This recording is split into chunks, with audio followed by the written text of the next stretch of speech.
Wildling stars Brad Dourif, Liv Tyler, and Belle Powley. Now, Belle Powley is an actress that I know from a movie called Diary of a Teenage Girl. That is a film that I very much enjoyed, and I very much enjoyed her in it. So when I saw her, I was like, how do I know this chick? And then it hit me, oh my God, yeah, that's that chick in Diary of a Teenage Girl. In this movie, she plays a character that is in that traditional fish out of water scenario. The premise of this film is Brad Dourif's character keeps this little girl locked up in his house and tells her that the reason he locks her up there and she's not allowed to explore the outside world or have any communications with it at all is because he's protecting her from the wildling. Then something happens after she has aged and grown up a little bit, and she is, freed from that environment, and she has to interact with modern society, having known nothing about it previously. And she believes that there is a wildling out in the woods, and she's trying to form relationships, one with Liv Tyler's character, which she plays a cop. And when she's there, she starts to believe that this wildling is coming to get her, and how she deals with her fears of that, and also trying to navigate herself through an unknown, society, territory, whatever you want to say. I thought that Belle did a very good job of playing this fish out of water character.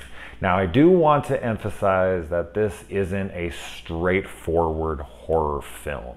I would say that it's more of a fantasy drama with horror elements here and there. Most of the horror being towards the end of the film. There are some horror elements laced in, but I would say they more are on the lines of fantasy than horror, although I could see either being accepted. But I don't want it to seem like this is some, gory horror film extravaganza, fast-paced thing. No.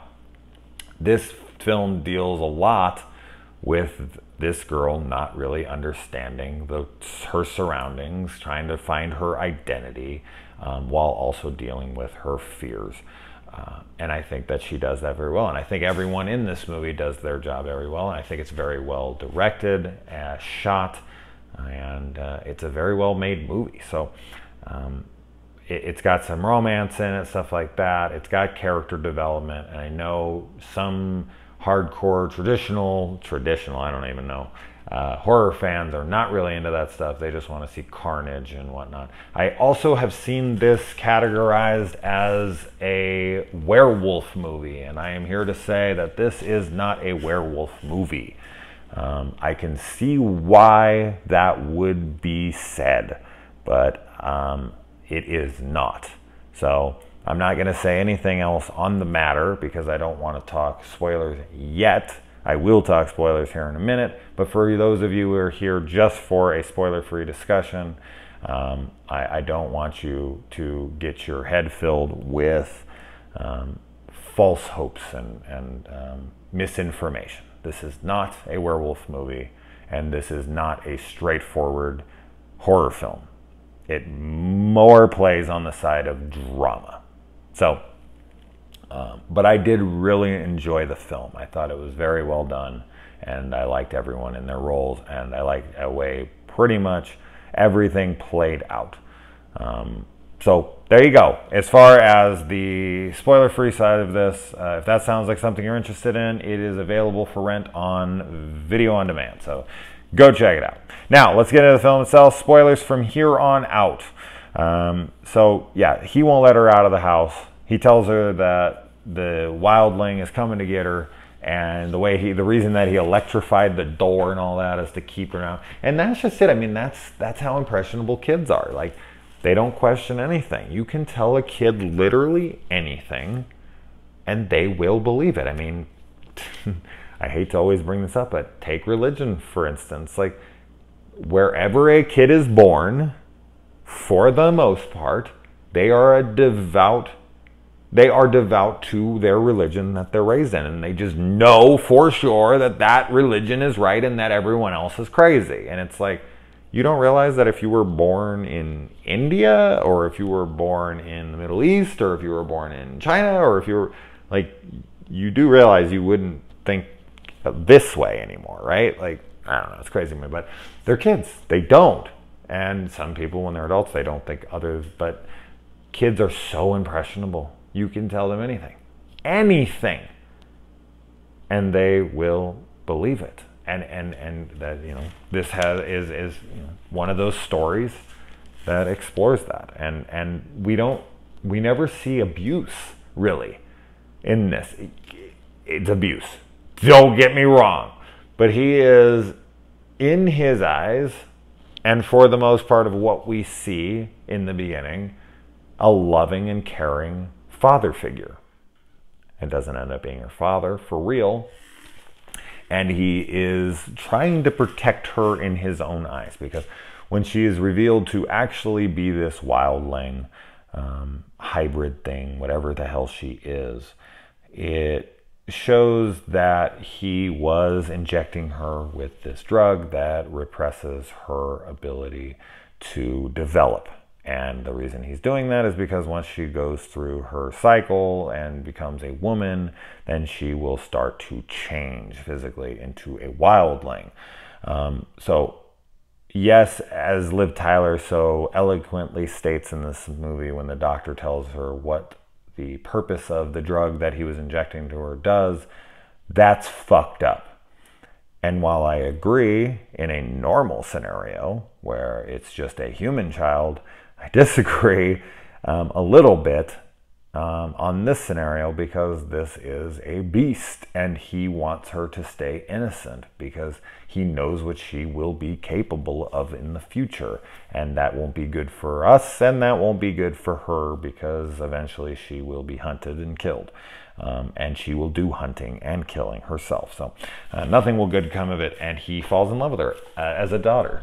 And when his time comes, he can't do it. He can't kill what he did. And that's kind of interesting, because I kind of, when I was watching this, I was like, so did he only keep her to kill her later? Like, I can't kill a kid. Like, killing a kid's fucked up. So I'm not going to be able to do that. So why don't I just raise her until she's an adult, and then when she's an adult, I'll fucking kill her, because nobody cares about killing adults, right? So obviously people care about killing adults, but you know what I mean. Equated, in comparison, killing a kid, taboo. I mean, in a film, you kill a kid. In a movie, people are like, what the fuck? An adult, you can kill 100 of them, no one gives a shit. No one bats an eye. So I think when the time came to put her down, he couldn't do it, and he tried to kill himself, and he somehow miraculously lived, and maybe thought like, okay, I lived for a reason. I'm coming back to get this girl. And let's see here.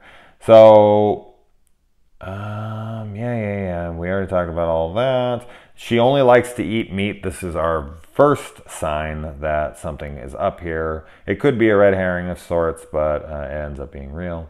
She goes to live with Liv Tyler because that's the person that she first interacts with, that she feels comfortable around, which makes sense. So she wants to go live with her.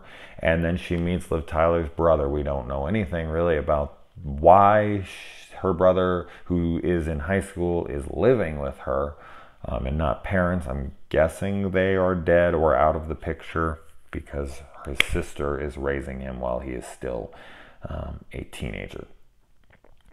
And the brother is very abrasive at first, but of course comes around, especially when he sees how hot Belle Powley is.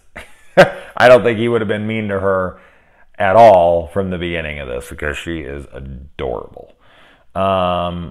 And so they're talking, and she doesn't know what sex or anything is, so he shows her pornography to give her a rough idea.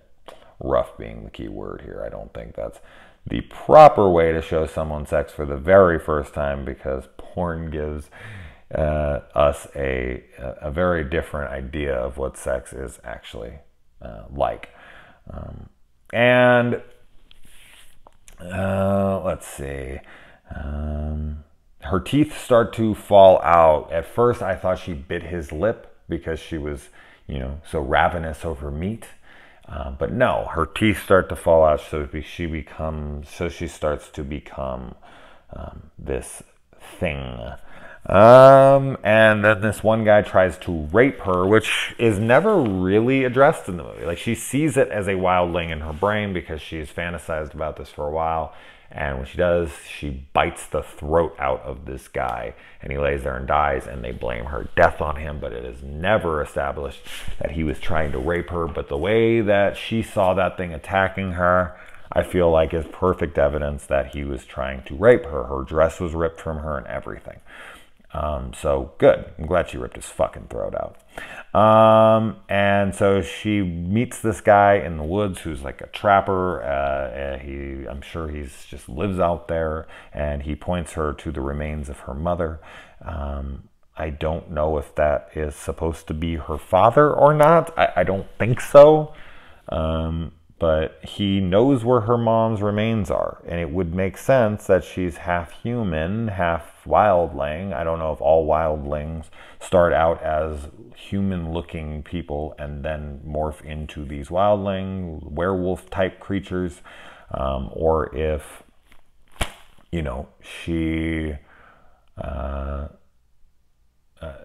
she had some other mate. I guess these could be taken with werewolves. I don't know. She is kind of changing at night, but at the same time, it looked like she had remained like that, maybe because when she goes up to the Northern Lights at the end, she looks like she's still a beast, right? As far as I can tell, maybe her face was a little less, but I don't know. I'd have to look at that again. But in my memory of this, and it was just like in a couple hours ago, God, I need to get some ginkgo in me or something. I don't remember her being fully human again. So it could be a completely different take on the werewolf, even if she still has a wolf-like body. I don't know. But I took it more like she's a wildling. This is a different kind of animal altogether. But she sees that her mom's skull has fangs, and those fangs are permanent, by the way. It's not like her mom got killed and then the fangs disappeared and she turned into a human again, like so many werewolf stories try to do. And the sex scene that they have in this movie where she ends up getting pregnant has no tits in it. That's some bullshit, because I saw Diary of a Teenage Girl, which I talked about already, and she shows her tits a whole ton in that movie. So what the fuck? They didn't pay her enough? Come on, man. Sex scene without tits, that's some shit, especially in a horror movie. Come on, people. So now Brad wants to kill her, and he also tries to cut her baby out of her, which she's only been growing that thing in her for maybe an hour, like a few hours, 24 hours. Like, these wildlings must pump out kids much faster than humans, because he's already trying to cut it out, and then she's getting up to the Northern Lights and she already has a baby. So I don't know how long that's supposed to be, if she's pumping out a kid in like 3 days, but if he's able to cut it out in a day and for it to survive, this thing is developing extremely fast. I like how they fall into the water, like they're running from these people and they jump off a cliff into the water and they're fine, but then when they stand up, they're just like to the waist in the water. Okay, the water has to be a lot deeper than that if you're going to be jumping 30 feet off of a cliff into the water, by the way, just so you know.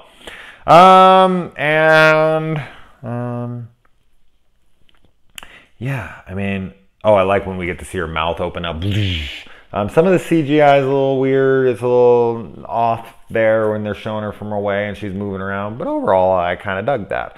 I like the imagery of it. I dug the ending. I like that she got away and had her baby and got to live up in the Northern Lights, and she got to be at peace with who she is and where she is. And she's going to start her own little family out there. So I dig it. I thought it was a fun movie. If you guys have seen it, I'm sure if you've watched it here, I say this all the time. Fucking, I'm not going to repeat myself. There you go.